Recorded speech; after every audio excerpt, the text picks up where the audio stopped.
जय हिंद प्यारे बच्चों। आज इस वीडियो में आप इक्विवेलेंट मास के बारे में जानेंगे। तो सबसे पहले आप ये जानिए कि इक्विवेलेंट मास की ज़रूरत पड़ी क्यों।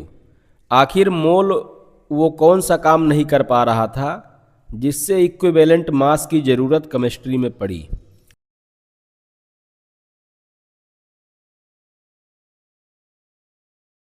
तो हेडिंग क्या है प्यारे बच्चों? हेडिंग है प्रॉब्लम विथ मोल्स।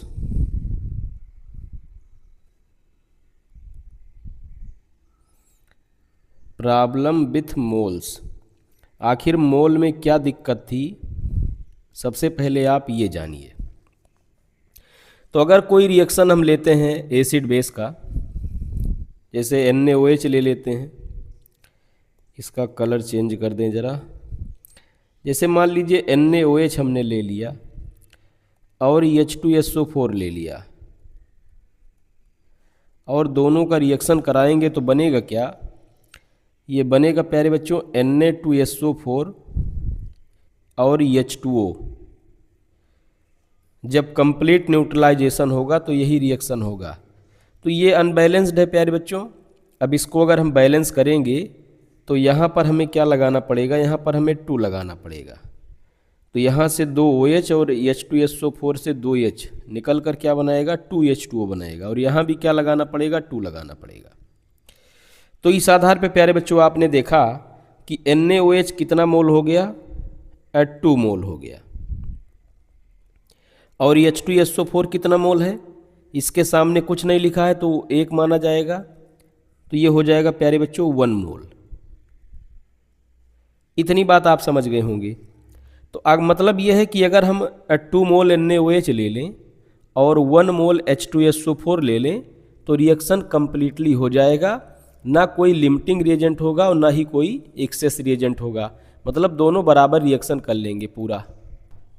प्यारे बच्चों अगर इसका मास देखें हम तो 2 मोल NaOH का मास कितना हो जाएगा? 2 × 40। तो ये हो जाएगा प्यारे बच्चों 80 ग्राम।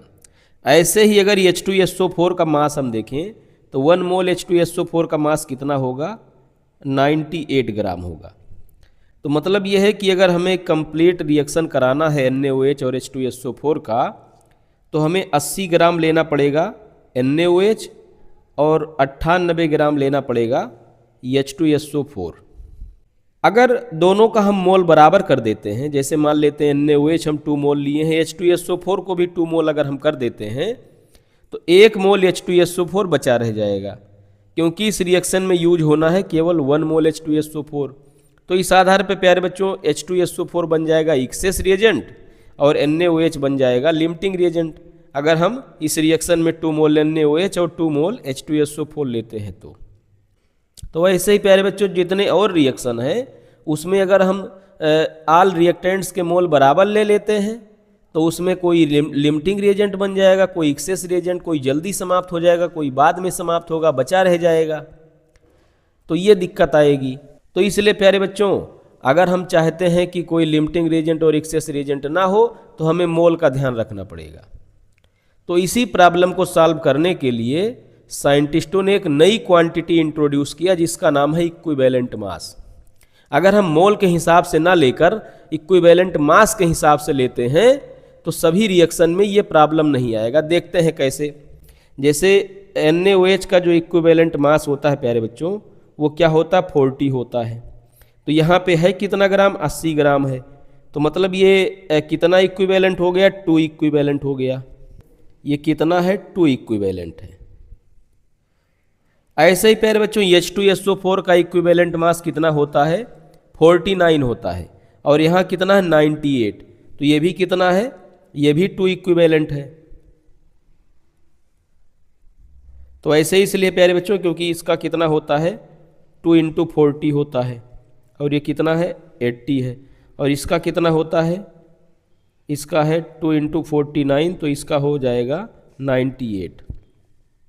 तो प्यारे बच्चों अगर हम NaOH 80 ग्राम लेते हैं और H2SO4 98 ग्राम लेते हैं तो मोल के हिसाब से क्या होगा? दोनों अलग अलग मोल में रहेंगे। लेकिन अगर इक्विवेलेंट के हिसाब से देखें तो दोनों का इक्विवेलेंट सेम रहेगा।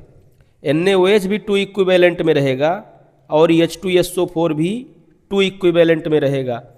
तो इस आधार पे प्यारे बच्चों अगर हम इक्विवेलेंट के हिसाब से अगर रिएक्टेंट लेते हैं तो ना कोई लिमिटिंग रिएजेंट बचेगा ना कोई एक्सेस रिएजेंट बचेगा और रिएक्शन पूरा कंप्लीटली फिनिश हो जाएगा। तो इसीलिए प्यारे बच्चों मोल जहाँ फेल हो रहा था वहाँ पे क्या इंट्रोड्यूस हुआ, इक्विवेलेंट मास इंट्रोड्यूस हुआ। तो ये आप लोगों ने जान लिया कि आखिर इक्विवेलेंट मास की ज़रूरत पड़ी क्यों। अब हम इसका कॉन्सेप्ट स्टार्ट करते हैं। तो सबसे पहले आपको बताते हैं कि इक्विवेलेंट मास का डेफिनेशन क्या है। तो अगला हेडिंग क्या है प्यारे बच्चों, डेफिनेशन ऑफ इक्विवेलेंट मास। तो हेडिंग क्या है प्यारे बच्चों, हेडिंग है definition of equivalent mass. Definition of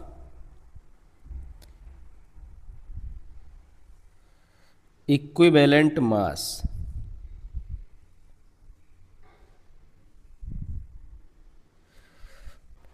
तो अभी आपने रिएक्शन में देखा था कि अगर हम 80 ग्राम NaOH और 98 ग्राम H2SO4 लेते हैं तो रिएक्शन पूरी तरह बैलेंस्ड रहता है। मतलब यहाँ पर NaOH और H2SO4 जो है ये समझ लीजिए बराबर इक्विवेलेंट में है। तो इसलिए प्यारे बच्चों इसका डेफिनेशन क्या है, ध्यान से समझिए। It is the mass of a substance that combine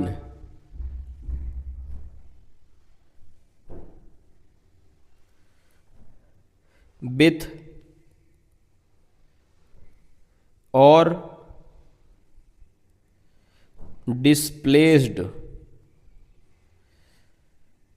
a fixed amount of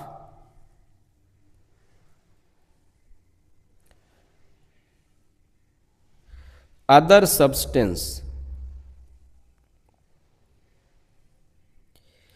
तो इसका डेफिनेशन क्या है प्यारे बच्चों, ये किसी सब्सटेंस का वह मास है जो किसी दूसरे सब्सटेंस के फिक्स्ड अमाउंट से क्या करता है, कंप्लीटली रिएक्शन करता है। मतलब या तो उससे कंबाइंड होता है या उसको क्या करता है, डिस्प्लेस करता है। क्योंकि आपने पढ़ा होगा कॉम्बिनेशन रिएक्शन, डिस्प्लेसमेंट रिएक्शन, तो यही सब इसमें शामिल है। तो प्यारे बच्चों ये तो रहा इसका डेफिनेशन। अब देखते हैं इसका यूज क्या है।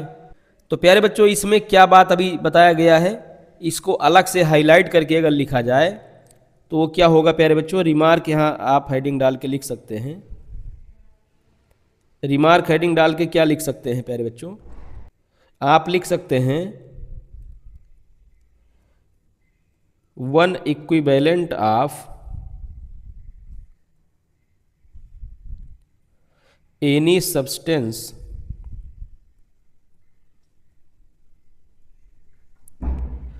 reacts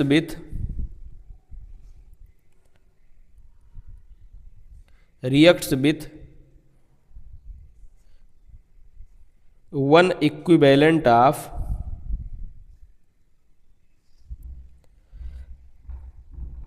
other substance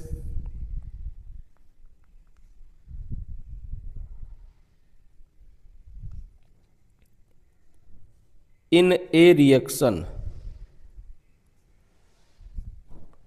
ये आप अच्छे से समझ गए होंगे।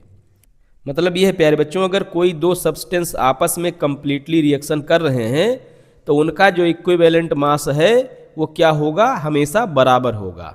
ये बात आपके समझ में आ गया होगा। चाहे उनका मोल अलग अलग ही क्यों ना हो, लेकिन इक्विवेलेंट मास जो है वो हमेशा बराबर रहेगा। तो प्यारे बच्चों देखते हैं कि इक्विवेलेंट मास का फार्मूला क्या है।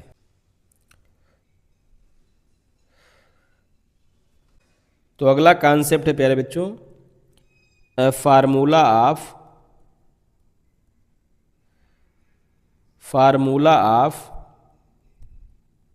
इक्विवेलेंट मास।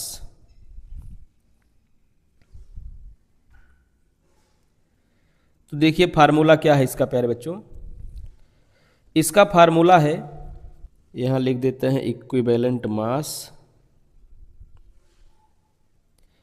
और यहाँ पर क्या रहेगा, अगर एटम है तो क्या हो जाएगा, एटॉमिक मास हो जाएगा, और अगर मॉलिक्यूल है तो क्या हो जाएगा, मॉलिक्यूलर मास हो जाएगा, अगर आयन है तो क्या हो जाएगा, फार्मूला मास हो जाएगा। यहां लिख दे रहे हैं मास।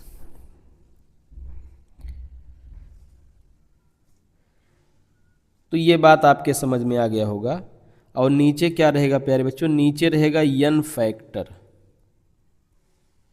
यन फैक्टर क्या अभी समझाएंगे, तो पहले आप ये फार्मूला समझ लीजिए प्यारे बच्चों। ये फार्मूला क्या है, equivalent mass equal to atomic mass, molecular mass, formula mass. तीनों में कोई एक ही होगा, क्योंकि अगर एटम रहेगा तो एटॉमिक मास, मॉलिक्यूल रहेगा तो मॉलिक्यूलर मास, अगर कोई आयन वगैरह है या आयनिक कंपाउंड है तो फार्मूला यूनिट मास हो जाएगा। और नीचे क्या रहेगा, डिनोमिनेटर में यन फैक्टर रहेगा। अगर प्यारे बच्चों हम इक्विवेलेंट मास को ई से लिखें, ई, और ऊपर जो एटॉमिक या मॉलिक्यूलर मास आप देख रहे हैं उसको यम से लिखें, और यन फैक्टर को किससे लिखा जाता है, यक्स से लिखा जाता है। तो फार्मूला कुछ इस टाइप का बनेगा प्यारे बच्चों, E equal to M upon X. तो प्यारे बच्चों अगर हम यूनिट की बात करें तो वही यूनिट इसका होगा जो यूनिट एटॉमिक मास वगैरह का होता है। तो क्या यूनिट होता है प्यारे बच्चों, या तो U से लिखा जाता है जिसे यूनिफाइड मास कहते हैं, या तो इसको क्या कहा जाता है, यूनिटलेस है। मतलब ज़्यादातर जगहों पर इसका यूनिट लिखा नहीं जाता, वो अंडरस्टूड होता है। जब कन्वर्जन की ज़रूरत पड़ती है कि उसको ग्राम वगैरह में हमें कन्वर्ट करना होता है, तब जाके यू का इस्तेमाल हम करते हैं, नहीं तो उसका यूनिट लिखा नहीं जाता है। तो ऐसे इसका भी है, चाहे तो आप इसके यूनिट को क्या मान लें, यू मान लें, यूनिफाइड मास। मतलब जो एटॉमिक मास मॉलिक्यूलर मास का यूनिट है वही इसका भी मास हो जाएगा। और चाहे इसको आप क्या कह दें, चाहे आप इसको कह दें प्यारे बच्चों यूनिटलेस। ये बात आप समझ गए हैं। अगर कभी कन्वर्जन की ज़रूरत पड़ गई तो हम कौन सा यूनिट यूज करेंगे, यू यूज करेंगे, जिसका नाम है यूनिफाइड मास। और आप जानते हैं 1 यू किसके बराबर होता है, 1.6 इंटू 10⁻⁻24 ग्राम के बराबर होता है। और जनरली हम क्या कहते हैं, यूनिटलेस इसको कहते हैं। तो ये बात आपके समझ में आ गया होगा। तो आपने देखिए क्या देखा, आपने इसका डेफिनेशन पढ़ लिया कि डेफिनेशन क्या है इक्विवेलेंट मास का, और ये हाईलाइट करके आपने ये जान लिया कि कोई भी रिएक्शन अगर हो रहा है तो उसमें जितने रिएक्टेंट है सबका इक्विवेलेंट मास क्या होता है, बराबर होता है, मोल भले ही अलग अलग हो। और तीसरा कॉन्सेप्ट क्या जाना, इसका फार्मूला क्या है। अब आपके मन में प्यारे बच्चों एक डाउट होगा कि सर जो यन फैक्टर आप लिखें, यन फैक्टर है क्या। तो अब अगला टॉपिक प्यारे बच्चों वही है यन फैक्टर। अब अगली हेडिंग क्या है प्यारे बच्चों, यन फैक्टर है। अब आप समझिए यन फैक्टर क्या होता है। यन फैक्टर, और इसको लिखा किससे जाता है, यक्स से लिखा जाता है। तो प्यारे बच्चों आप ये जान लीजिए कि यन फैक्टर कोई एक सिंगल चीज़ नहीं है, इसमें 6 कॉन्सेप्ट इन्वॉल्व हैं। इसको समझने के लिए आपको 6 कॉन्सेप्ट पढ़ना पड़ेगा। मतलब पहले ये आपको जानना पड़ेगा कि किसके लिए हम यन फैक्टर की बात कर रहे हैं। तो 6 केस हैं इसमें। तो पहला केस है प्यारे बच्चों एटम के लिए, फॉर एटम। एटम के लिए यन फैक्टर क्या है प्यारे बच्चों, यन फैक्टर है वैलेंसी। तो यक्स क्या हो जाएगा प्यारे बच्चों, ये हो जाएगा वैलेंसी।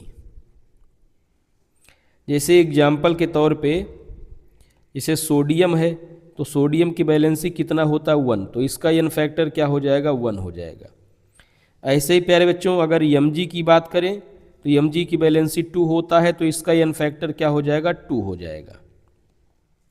ऐसे ही प्यारे बच्चों अगर एल्यूमिनियम के लिए बात करें तो एल्यूमिनियम की वैलेंसी 3 होता है, तो इसका भी यन फैक्टर कितना हो जाएगा, इसका भी यन फैक्टर 3 हो जाएगा।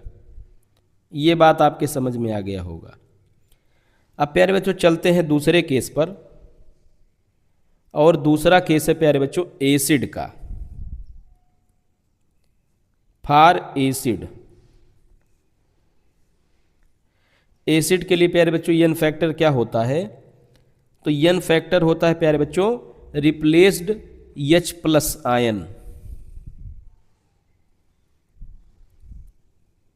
रिप्लेस्ड H प्लस आयन, ये होता है प्यारे बच्चों। कुछ किताबों में प्यारे बच्चों आप देखेंगे कि यहाँ लिखा रहता है बेसिसिटी, तो यहाँ पर एक बात ध्यान दीजिएगा, बेसिसिटी नहीं रहेगा, तो मैं यहीं लिख दे रहा हूँ नॉट बेसिसिटी। तो ये बेसिसिटी के बराबर नहीं होगा प्यारे बच्चों, बल्कि किसके बराबर होगा, रिप्लेस्ड H प्लस आयन के बराबर होगा। अब बेसिसिटी के बराबर क्यों नहीं है, ये बात मैं आपको समझाने जा रहा हूँ। जैसे कोई रिएक्शन लेते हैं प्यारे बच्चों, जैसे हम ले रहे हैं NaOH और H2SO4 का रिएक्शन, और इसमें पूरा न्यूट्रलाइजेशन नहीं हो रहा है, इसमें हो रहा है NaHSO4 प्लस H2O। अगर इसमें पार्शियल न्यूट्रलाइजेशन हो रहा है, मतलब जो H2SO4 के दोनों H प्लस हैं दोनों नहीं रिप्लेस हो रहे हैं बल्कि ओनली वन रिप्लेस हो रहा है, तो इस केस में प्यारे बच्चों X की वैल्यू क्या हो जाएगी, मतलब एन फैक्टर क्या हो जाएगा, 1 हो जाएगा, क्योंकि यहाँ पर एक ही H प्लस रिप्लेस हो रहा है। तो फार्मूला अभी हमने क्या बताया, X equal to replaced H plus ion, तो कितना हुआ 1 H प्लस रिप्लेस हुआ, तो एन फैक्टर कितना हो जाएगा, 1 हो जाएगा। और जबकि यहाँ पर देखा जाए तो बेसिसिटी कितना रहेगा, बेसिसिटी तो हर समय H2SO4 का 2 ही रहता है, लेकिन यहाँ पर हम बेसिसिटी नहीं देखेंगे बल्कि क्या देखेंगे, यहाँ हम देखेंगे कि कितना H प्लस रिप्लेस हो रहा है। ऐसे ही प्यारे बच्चों अगर हम NaOH का रिएक्शन कराते हैं H2SO4 से और इसमें कंप्लीट न्यूट्रलाइजेशन होता है, मतलब दोनों के दोनों H प्लस रिप्लेस्ड हो जाते हैं, तो ये क्या हो जाएगा प्यारे बच्चों, ये हो जाएगा Na2SO4, यहाँ पर 2 लगाना पड़ेगा और यहाँ पर बनेगा 2H2O। तो यहाँ पर प्यारे बच्चों देखिए H2SO4 के कितने H रिप्लेस्ड हो रहे हैं, 2, तो यहाँ पर एन फैक्टर क्या हो जाएगा, 2 हो जाएगा। मतलब आपने देखा कि H2SO4 का जो एन फैक्टर है वो 1 भी हो सकता है और 2 भी हो सकता है, जबकि इसकी बेसिसिटी के पूरे केमिस्ट्री में क्या फेमस है, 2 फेमस है। तो हम यहाँ बेसिसिटी ना रख के बल्कि क्या रखेंगे, जितना H प्लस रिप्लेस हो रहा है। तो वैसे ही प्यारे बच्चों अगर और भी एसिड का देखा जाए तो क्या हो जाएगा, ध्यान से देखिएगा, यह मैं बॉक्स में लिख दे रहा हूं,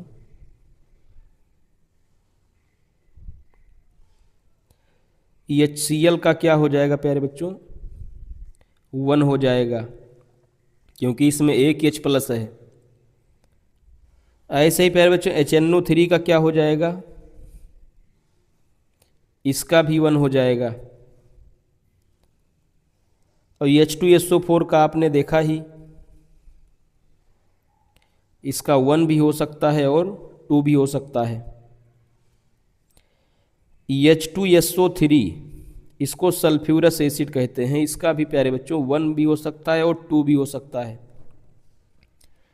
ऐसे ही प्यारे बच्चों अगर कार्बोनिक एसिड का देखा जाए, H2CO3, तो इसका भी प्यारे बच्चों 1 भी हो सकता है और 2 भी हो सकता है।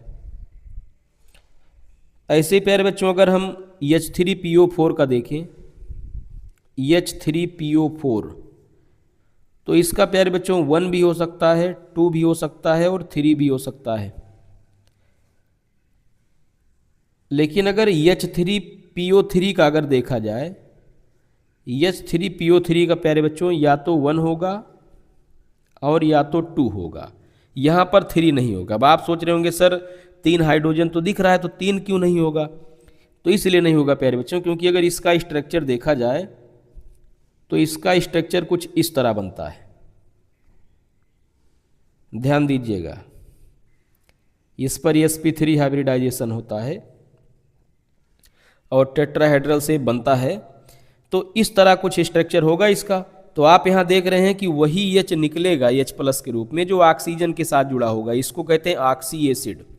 तो आप देख रहे हैं यहाँ पर OH है, यहाँ पर OH है, तो ये दोनों तो H प्लस के रूप में निकल जाएगा, लेकिन ये वाला नहीं निकलेगा प्यारे बच्चों।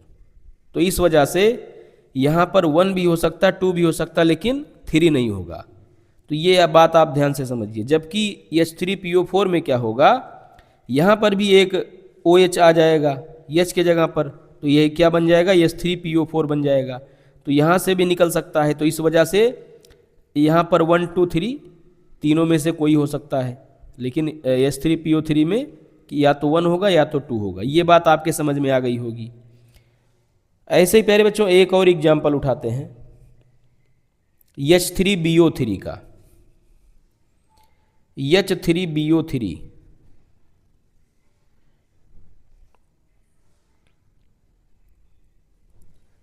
H3BO3 इसका प्यारे बच्चों केवल 1 होगा। 1 क्यों होगा समझिए ध्यान से। इसका स्ट्रक्चर क्या होता है, ध्यान से देखिए। इसका स्ट्रक्चर कुछ इस तरह से होता है। यहाँ पर मैं लिख दे रहा हूँ B, यहाँ OH है, यहाँ OH है और यहाँ OH है। अब आप सोच रहे होंगे सर यहाँ तो 3 OH है, तो अगर तीनों निकल जाएंगे तब तो इसका 3 हो जाएगा। लेकिन यहाँ पे लोचा ये है प्यारे बच्चों कि ये जो बोरान है, ये बोरान इलेक्ट्रॉन डिफिशियंट है। ये क्या है प्यारे बच्चों, ये है इलेक्ट्रॉन डिफिशियंट, और इस वजह से ये केवल एक H+ ही रिमूव करता है। अब इसका एक रिएक्शन से आप समझिए। जैसे सपोज करिए कि यहाँ पर हम ले रहे हैं BOH का होल थ्राइस, और इसमें H2O आ रहा है रिएक्शन करने, HOH। तो यहाँ पर H2O काम करेगा न्यूक्लियोफाइल का और बोरान काम करेगा इलेक्ट्रोफाइल का। तो ये ऑक्सीजन का इलेक्ट्रॉन ले लेगा प्यारे बच्चों, और ये क्या बना लेगा, ध्यान दीजिएगा। यहाँ पर B लिख दे रहे हैं, और ऊपर वाला OH यहाँ है, इधर वाला OH इधर जोड़ दे रहे हैं, और ये वाला OH, इधर वाला जो OH है ये नीचे जोड़ दे रहे हैं, और इधर क्या जुड़ा, H2O जुड़ा है। यहाँ पर O, और O से 2H, और O पर कौन सा चार्ज है प्यारे बच्चों, प्लस चार्ज है, क्योंकि इसने इलेक्ट्रॉन अपना दिया है। और बोरान पर क्या हो जाएगा, माइनस चार्ज, क्योंकि इसने इलेक्ट्रॉन लिया है। तो अब इसके बाद होगा क्या प्यारे बच्चों, दूसरा H2O जब अटैक करेगा, दूसरा H2O, तो इसके पास भी लोन पेयर है प्यारे बच्चों। तो होगा क्या, इस वाले बॉन्ड को तोड़ के इलेक्ट्रॉन ये ले लेगा, और इस हाइड्रोजन को इलेक्ट्रॉन कौन देगा प्यारे बच्चों, ये दे देगा। तो इस आधार पे प्यारे बच्चों क्या हो जाएगा, बोरान के पास एक OH यहाँ है, एक यहाँ है, एक यहाँ है, और एक ये हो जाएगा ये, और ये H जो है ये चला जाएगा H2O के पास। तो क्या हो जाएगा प्यारे बच्चों, ध्यान से देखिए, इसको मिटा दे रहे हैं। ठीक, तो यहाँ मैं लिख दे रहा हूँ B, और B पर माइनस है, और इससे 4 OH जुड़े हुए हैं। एक OH यहाँ, एक OH यहाँ, एक OH यहाँ, और एक OH यहाँ, और ये वाला H कहाँ चला गया प्यारे बच्चों, ये चला गया H2O के पास। तो ये हो जाएगा H3O+। तो ये रहा इसका कंप्लीट रिएक्शन प्यारे बच्चों। तो आपने देखा कि जो बोरान है वो कितना H दे रहा है, एक H दे रहा है, मतलब एक H+ H2O को दे रहा है, जिससे क्या बन रहा है, H3O+ बन रहा है। और ये खुद क्या बना ले रहा है प्यारे बच्चों, ये खुद बना ले रहा है BOH का होल 4। मतलब इसको आप ऐसे भी लिख सकते हैं, BOH का होल 4, और यहाँ पर माइनस लगा सकते हैं। तो इस आधार पे प्यारे बच्चों जो ये कंपाउंड है H3BO3, इसका N फैक्टर कितना है, 1 है, क्योंकि ये रिएक्शन में कितना H+ निकालता है, 1 H+ निकालता है। तो ये बात आपके समझ में आ गया होगा। तो ये रहा प्यारे बच्चों एसिड के लिए N फैक्टर होता क्या है, तो जितना H प्लस वो रिप्लेस करता है वही क्या हो जाता है, एन फैक्टर। अब हम प्यारे बच्चों तीसरा कॉन्सेप्ट देखते हैं बेस के लिए। तीसरा कॉन्सेप्ट किसके लिए है, फॉर बेस। बेस के लिए एन फैक्टर क्या हो जाएगा, ये हो जाएगा प्यारे बच्चों replaced OH minus ion, replaced OH minus ion, ये हो जाएगा प्यारे बच्चों बेस के लिए एन फैक्टर। अब इसका प्यारे बच्चों कुछ एग्जाम्पल देखते हैं। जैसे NaOH का एन फैक्टर क्या हो जाएगा, ये हो जाएगा 1। ऐसे ही प्यारे बच्चों अगर AgOH का देखा जाए तो कितना हो जाएगा, इसके पास भी एक OH माइनस है तो हो जाएगा 1। ऐसे ही प्यारे बच्चों अगर NH4OH का देखा जाए तो कितना हो जाएगा, इसका भी 1 हो जाएगा। और अगर ZnOH का होल ट्वाइस का देखा जाए तो इसका प्यारे बच्चों 1 भी हो सकता है और 2 भी हो सकता है, ये डिपेंड करता है रिएक्शन पर। ऐसे ही प्यारे बच्चों अगर कैल्शियम हाइड्रोक्साइड का देखा जाए तो इसका भी 1 भी हो सकता है और 2 भी हो सकता है। ऐसे ही प्यारे बच्चों अगर हम एल्यूमिनियम हाइड्रोक्साइड का देखें तो इसका 1 भी हो सकता है, 2 भी हो सकता है और 3 भी हो सकता है। तो जितना OH माइनस रिप्लेस्ड होगा उतना एन फैक्टर हो जाएगा। अब ये डिपेंड करता है रिएक्शन कैसे हो रहा है। तो ये बात प्यारे बच्चों आपके समझ में आ गई होगी। तो ऐसे ही प्यारे बच्चों अगला कॉन्सेप्ट देखते हैं। अगला कॉन्सेप्ट है प्यारे बच्चों साल्ट का, फॉर साल्ट। साल्ट के लिए प्यारे बच्चों एन फैक्टर क्या हो जाएगा, ये हो जाएगा अ पॉजिटिव और निगेटिव वैलेंसी। मतलब साल्ट के पास जो कैटायन या एनायन है उसके पास कितना चार्ज है या उसकी वैलेंसी कितना है। तो एग्जाम्पल के तौर पे प्यारे बच्चों जैसे हम Na2CO3 अगर देखें तो इसके पास प्यारे बच्चों क्या है, अगर ये टूटेगा तो क्या बनाएगा, ये बनाएगा 2Na प्लस और CO3 डबल माइनस। तो प्लस कितना है प्यारे बच्चों, 2 है और माइनस कितना है, 2 है। तो इसके लिए प्यारे बच्चों एन फैक्टर क्या हो जाएगा, इसके लिए एन फैक्टर हो जाएगा 2। ऐसे ही प्यारे बच्चों अगर NaCl के लिए हम देखें तो ये टूटेगा तो क्या बनाएगा, Na प्लस और Cl माइनस। तो कोई भी साल्ट होगा उसमें जितना प्लस होगा उतना माइनस होगा। तो चाहे आप प्लस को लेकर चलिए चाहे माइनस को, देखिए हम बीच में और लगा है। तो इसके लिए प्यारे बच्चों एन फैक्टर क्या हो जाएगा, इसके लिए हो जाएगा 1, क्योंकि इसके पास NaCl के पास पॉजिटिव बैलेंसी कितना 1 है और निगेटिव बैलेंसी कितना 1 है। तो ये बात आप समझ गए होंगे कि साल्ट का हम एन फैक्टर कैसे निकालते हैं। अब प्यारे बच्चों अगला कॉन्सेप्ट लेते हैं और अगला है प्यारे बच्चों फॉर आयन। अगर कोई आयन है तो उसका एन फैक्टर कैसे निकालते हैं। तो इसका फार्मूला है प्यारे बच्चों X इक्वल टू, मतलब N factor equal to number of positive और निगेटिव चार्जेज। मतलब इसके पास प्लस या माइनस चार्ज कितना है। फॉर एग्जाम्पल अगर हम NH4 प्लस का देखें एन फैक्टर कितना होता है तो इसका होगा प्यारे बच्चों 1। यहाँ प्लस या माइनस नहीं लिखा जाएगा क्योंकि एन फैक्टर क्या, कोई संख्या एक नंबर है, इसमें प्लस माइनस नहीं रहेगा। तो NH4 के पास कितना चार्ज है प्यारे बच्चों, 1 चार्ज है, मतलब इसकी बैलेंसी कितना है, 1 है। और अगर हम देखें SO4 डबल माइनस का कितना है तो इसका हो जाएगा 2। तो चाहे प्लस हो चाहे माइनस, जितना चार्ज होगा उसको हम गिन लेंगे।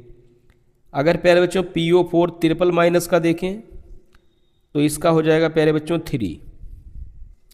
अगर हम FeCN6 होल 4 का देखें, होल 4 माइनस का, तो इसका हो जाएगा प्यारे बच्चों 4। तो इस तरीके से हम आयन के लिए एन फैक्टर निकालते हैं। तो ये बात आपके समझ में आ गया होगा। अब प्यारे बच्चों लास्ट कॉन्सेप्ट है कि ऑक्सीडाइजिंग एजेंट और रिड्यूसिंग एजेंट के लिए हम कैसे निकालते हैं यन फैक्टर, तो वो ध्यान दीजिएगा। तो अगला है प्यारे बच्चों फॉर ऑक्सीडाइजिंग एजेंट और रिड्यूसिंग एजेंट। तो प्यारे बच्चों एक रेडॉक्स रिएक्शन उठाते हैं, जैसे FeCl3 प्लस SnCl2, और ये क्या बनाता है, ये बनाता है FeCl2 प्लस SnCl4। इसको आप बैलेंस कर लीजिए तो यहाँ 2 हो जाएगा, यहाँ 2 हो जाएगा। तो ये आप समझ गए होंगे।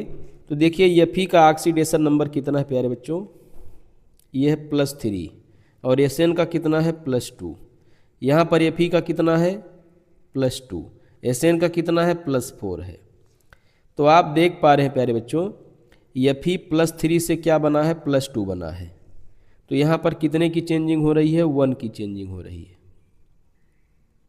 अब ऐसे ही प्यारे बच्चों Sn का देखिए, Sn का 2 से कितना हो रहा है 4, तो इसका क्या हो रहा है, कितने की चेंजिंग हो रही है, 2 की चेंजिंग हो रही है। तो प्यारे बच्चों Fe के लिए एन फैक्टर क्या हो जाएगा, 1 हो जाएगा, और Sn के लिए एन फैक्टर क्या हो जाएगा प्यारे बच्चों, 2 हो जाएगा। तो मतलब जितना ऑक्सीडेशन नंबर में चेंजिंग होगा उतना एन फैक्टर हो जाएगा। तो इसका फार्मूला क्या बनेगा, चेंज इन ऑक्सीडेशन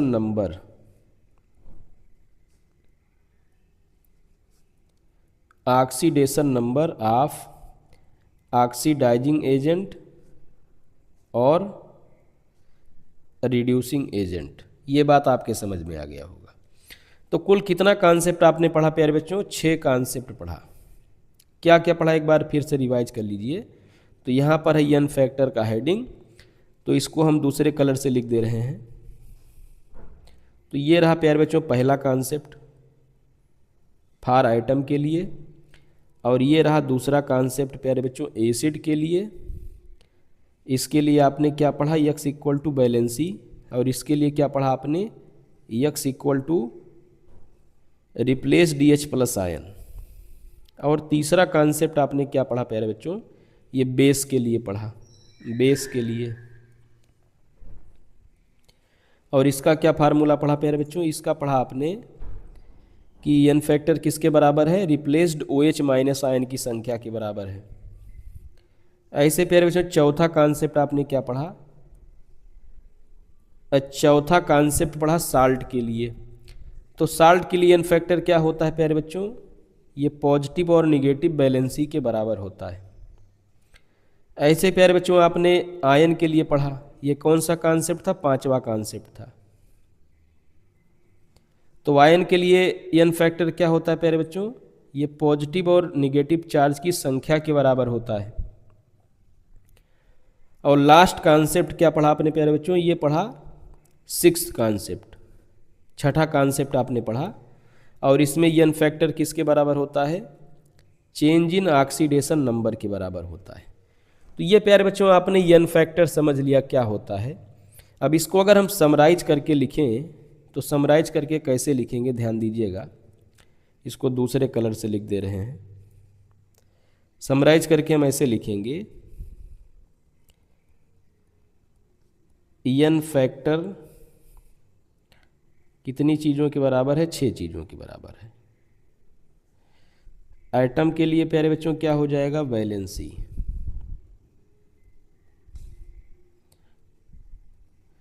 एसिड के लिए क्या हो जाएगा प्यारे बच्चों, रिप्लेस्ड EH प्लस। और यहाँ क्या नहीं होगा, बेसिसिटी नहीं होगा, नॉट बेसिसिटी। और बेस के लिए क्या हो जाएगा प्यारे बच्चों, बेस के लिए हो जाएगा रिप्लेस्ड OH माइनस। और यहाँ पर क्या नहीं होगा, एसिडिटी नहीं होगा, नॉट एसिडिटी। एसिड के पास क्या होता है, बेसिसिटी। बेस के पास क्या होता है, एसिडिटी। क्योंकि एसिड बेस को न्यूट्रलाइज करता है और बेस एसिड को न्यूट्रलाइज करता है। ये बात आपके समझ में आ गया होगा। अगला कॉन्सेप्ट है प्यारे बच्चों साल्ट के लिए। साल्ट के लिए क्या होगा, पॉजिटिव और निगेटिव वैलेंसीज। इसके बाद अगला है प्यारे बच्चों आयन के लिए। आयन के लिए क्या हो जाएगा, नंबर ऑफ, यहां पर क्या लिख दीजिए, number of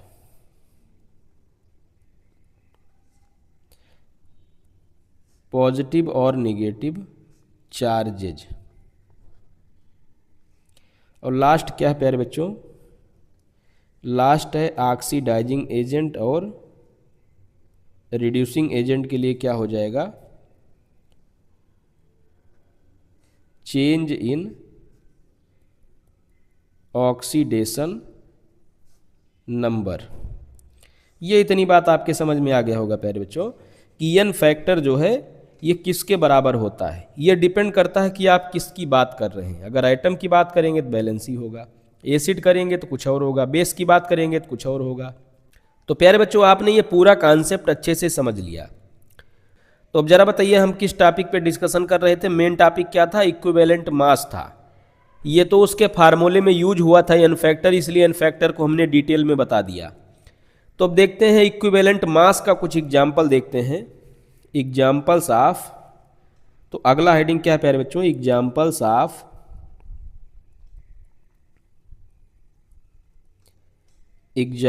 of equivalent mass. तो पहला एग्जाम्पल हम लेते हैं प्यारे बच्चों एटम के लिए, जैसे सोडियम का ले लेते हैं। तो इसका फार्मूला क्या होगा प्यारे बच्चों, m/x। तो यहां पर प्यारे बच्चों m क्या है, एटॉमिक मास, और x क्या है, n फैक्टर। तो इसके लिए प्यारे बच्चों m/x क्या बन जाएगा,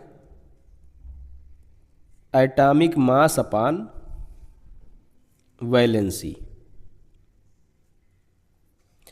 और एटॉमिक मास इसका 23 होता है, वैलेंसी 1 होता है। तो इस आधार पे प्यारे बच्चों सोडियम का इक्विवेलेंट मास क्या हो जाएगा, 23 हो जाएगा। अब दूसरा एग्जाम्पल उठाते हैं एसिड का, जैसे H2SO4 लेते हैं। तो इसका भी फार्मूला प्यारे बच्चों सेम है, m/x। तो यहां पर m क्या हो जाएगा प्यारे बच्चों, मॉलिक्यूलर मास हो जाएगा। ये हमने शुरुआत में ही बताया था, मॉलिक्यूलर मास। और यहाँ n फैक्टर की जगह पर क्या होगा, यह होगा रिप्लेस्ड EH+।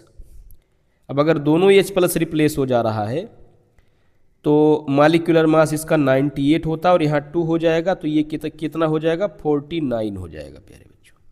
ये बात आपके समझ में आ गया होगा। अब तीसरा एग्जाम्पल उठाते हैं, कोई बेस लेते हैं, जैसे NaOH ले लेते हैं, काफ़ी फेमस है। तो इसका भी प्यारे बच्चों इक्विवेलेंट मास क्या होगा, m/x ही होगा। यहाँ m की जगह पर क्या हो जाएगा, मॉलिक्यूलर मास, क्योंकि ये मॉलिक्यूल है, मॉलिक्यूलर मास। और n फैक्टर की जगह पर क्या हो जाएगा, रिप्लेस्ड OH-। और इसका मॉलिक्यूलर मास प्यारे बच्चों 40 होता है, और रिप्लेस्ड OH इसमें एक ही हो सकता है, तो यहाँ 1 हो जाएगा। तो ये हो जाएगा 40। ये बात आपके समझ में आ गया होगा। ये सब इधर जो राइट साइड में हम लिख रहे हैं क्या है, इक्विवेलेंट मास है। अब प्यारे बच्चों चौथा एग्जाम्पल हम लेते हैं किसी साल्ट का। तो ये साल्ट मान लेते हैं, हम ले रहे हैं Na2CO3। तो इसका भी इक्विवेलेंट मास क्या हो जाएगा, m/x।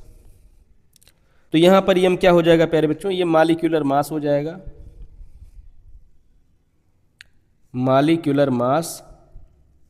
और n फैक्टर की जगह पर क्या हो जाएगा, पॉजिटिव और निगेटिव बैलेंसी, पॉजिटिव और निगेटिव बैलेंसी, या कैटायन या एनायन पर कितना चार्ज है वो भी आप ले सकते हैं। तो प्यारे बच्चों इसका जो मॉलिक्यूलर मास होता है वो 106 होता है, और यहाँ पर बैलेंसी कितनी हो जाएगी, 2। तो इसका आ जाएगा प्यारे बच्चों 53। ये आपके समझ में आ गया होगा। अब अगला एग्जाम्पल लेते हैं प्यारे बच्चों आयन का, जैसे SO4 डबल माइनस हम ले रहे हैं, तो इसका भी प्यारे बच्चों इक्विवेलेंट मास m/x ही होगा। अब लेकिन ये कोई मालिक्यूल तो है नहीं, तो इसलिए यहाँ पर मालिक्यूलर मास नहीं चलेगा m की जगह पर, बल्कि क्या चलेगा, फार्मूला मास चलेगा। फार्मूला मास, ये सब प्यारे बच्चों हम पिछले वीडियो में पढ़ा चुके हैं। और x के जगह पर क्या हो जाएगा, नंबर ऑफ चार्ज कितना है, तो यहाँ क्या लिख दें हम, नंबर ऑफ चार्ज, तो कितना है, 2 है। तो इसका फार्मूला मास हो जाएगा प्यारे बच्चों, H2SO4 में से 2 कम कर दीजिए, तो ये हो जाएगा 96, और यहाँ पर 2 चार्ज है तो हो जाएगा 2, और ये आ जाएगा प्यारे बच्चों 48। H2SO4 का 49 आया था, इसका कितना आ जाएगा, 48। तो प्यारे बच्चों अगला एग्जाम्पल है ऑक्सीडाइजिंग या रिड्यूसिंग एजेंट का। इसके लिए कोई हमें ऑक्सीडेशन या रिडक्शन का रिएक्शन उठाना पड़ेगा। जैसे मान लेते हैं कैल्शियम जो है ये चेंज हो रहा है Ca2+ में, तो इसका प्यारे बच्चों क्या हो जाएगा, इक्विवेलेंट मास m/x होगा। तो प्यारे बच्चों यहाँ पर m क्या हो जाएगा, अब कैल्शियम है तो यहाँ पर आप कैल्शियम का एटॉमिक मास लिख सकते हैं, m के जगह पर atomic mass.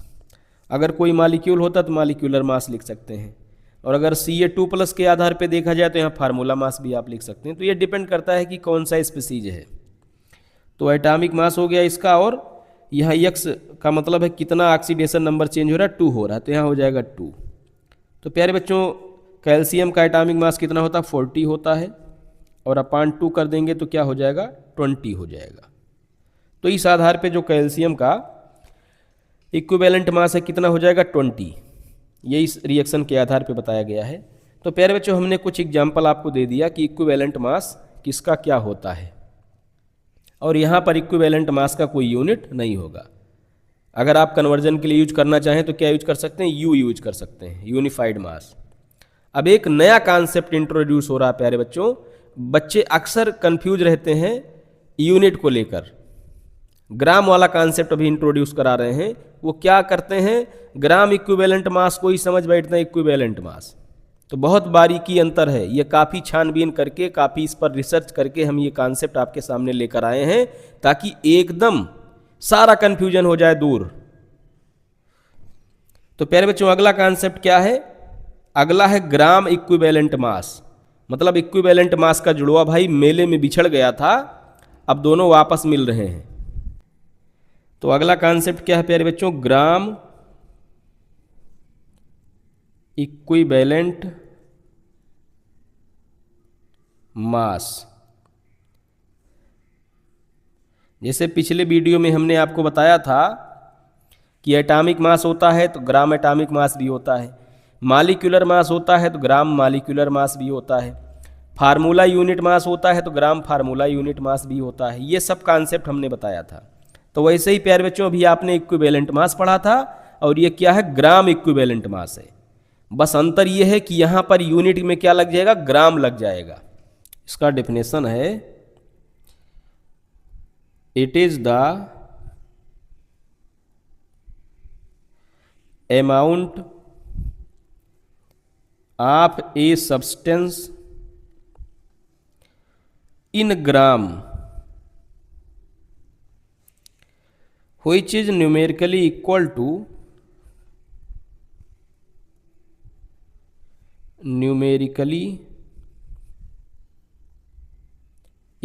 to its equivalent mass।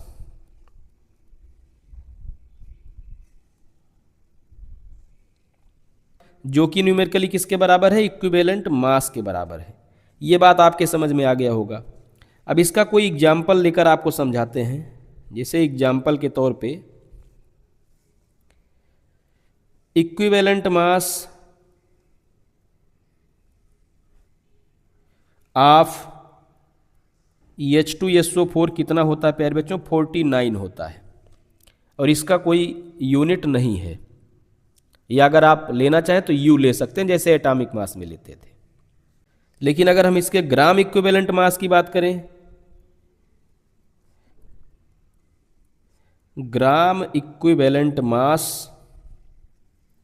Of H2SO4, तो ये क्या हो जाएगा प्यारे बच्चों, 49 ग्राम हो जाएगा। इतनी बात आपके समझ में आ गई होगी। अब कुछ बच्चे क्या करते हैं, यही ग्राम इक्विवेलेंट मास को ही क्या समझ लेते हैं, इक्विवेलेंट मास। इसमें बारीकी अंतर है, ये आप अच्छे से समझ जाइए। गूगल पे आप सर्च करेंगे तो वहाँ भी आपको गलत कॉन्सेप्ट मिलेगा। ये जो हम बता रहे हैं आपको, ये अच्छी किताबों से चुनकर हमने उठाया है। अब यहाँ पर प्यारे बच्चों एक कॉन्सेप्ट और समझिए। कॉन्सेप्ट ये समझना है, जैसे लिखा है 49 ग्राम ऑफ H2SO4, तो ये प्यारे बच्चों क्या है, तो आप कहेंगे सर ये तो H2SO4 का ग्राम इक्विवेलेंट मास है। ये क्या है, ग्राम इक्विवेलेंट मास ऑफ H2SO4 है। और प्यारे बच्चों एक नया कॉन्सेप्ट जानिए, इसी को हम क्या कहते हैं, जो ग्राम इक्विवेलेंट मास के बराबर अमाउंट होता है, इसी को हम कहते हैं 1 ग्राम इक्विवेलेंट। 1 gram equivalent. अब इसको 1 ग्राम मत समझिएगा, बल्कि ग्राम इक्विवेलेंट की संख्या 1 है। हमने आपको ये कॉन्सेप्ट बताया था जब आपको बताया था मोल, या जब आपको बताया था ग्राम मालिक्यूल। जैसे वहाँ ग्राम मालिक्यूल था, वैसे यहाँ क्या है, ग्राम इक्विवेलेंट है। मतलब ग्राम मालिक्यूलर मास के बराबर अमाउंट को क्या कहते थे, 1 ग्राम मालिक्यूल। तो वैसे यहाँ ग्राम इक्विवेलेंट मास के बराबर अमाउंट को क्या कहेंगे, 1 ग्राम इक्विवेलेंट कहेंगे। मतलब प्यारे बच्चों अगर हम आपसे कहें कि 1 ग्राम इक्विवेलेंट ऑफ H2SO4 कितना होगा, तो आप कहेंगे सर 49 ग्राम होगा। अगर हम आपसे कहें 2 ग्राम इक्विवेलेंट ऑफ H2SO4 कितना होगा, तो आप कहेंगे सर 2 × 49 ग्राम, मतलब 98 ग्राम हो जाएगा। इतनी बात समझ गए। ऐसे ही प्यारे बच्चों ये बढ़ता चला जाएगा। तो वैसे ही प्यारे बच्चों अगर हम आपको 500 ग्राम H2SO4 दे दें और आपसे कहें कि ये बताइए इसमें कितना ग्राम इक्विवेलेंट होगा, तो आप क्या करेंगे, तो आप किससे डिवाइड करेंगे, 49 से डिवाइड करेंगे, क्योंकि 49 जो है 1 ग्राम इक्विवेलेंट होता है। तो 49 ग्राम से अगर आप डिवाइड कर देंगे तो ये पता चल जाएगा इसमें कितना इक्विवेलेंट है। तो एक नया फार्मूला आप यहाँ समझ लीजिए क्या है। अगर हम बात करें number of gram equivalent,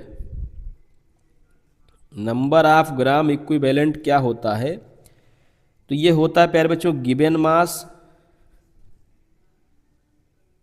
mass upon gram equivalent mass. Gram equivalent mass, तो जैसे अगर 500 ग्राम का निकालेंगे तो ऊपर क्या रख देंगे, 500 ग्राम, और नीचे क्या रख देंगे प्यारे बच्चों, नीचे रख देंगे 49 ग्राम। तो ऐसे ही इसको सॉल्व कर लेंगे, तो ये आपके समझ में आ गया होगा।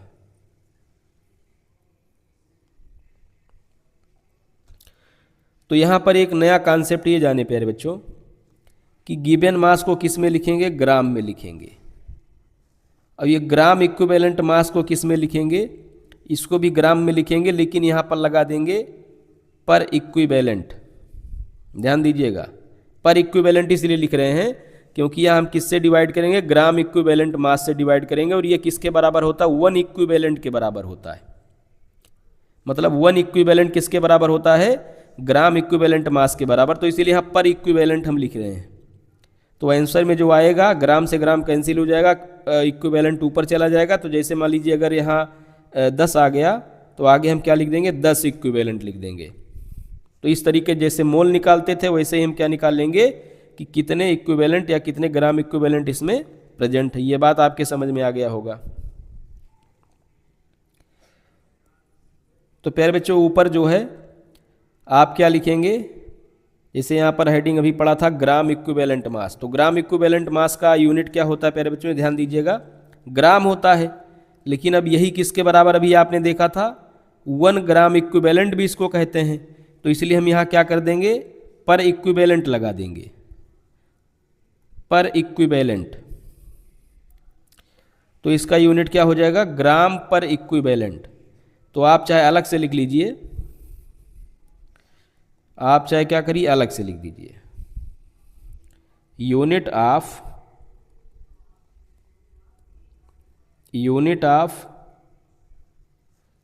ग्राम इक्विवेलेंट क्या हो जाएगा, ग्राम पर इक्विवेलेंट। ये सब प्यारे बच्चों आगे काम देगा, जब नॉर्मलिटी वगैरह पढ़ाएंगे तो वहाँ पर काम देगा ये। तो ये बात प्यारे बच्चों आप लोगों के समझ में आ गया होगा कि इक्विवेलेंट मास क्या होता है, ग्राम इक्विवेलेंट मास क्या होता है, एन फैक्टर क्या होता है, ये सब आप अच्छे से समझ गए होंगे।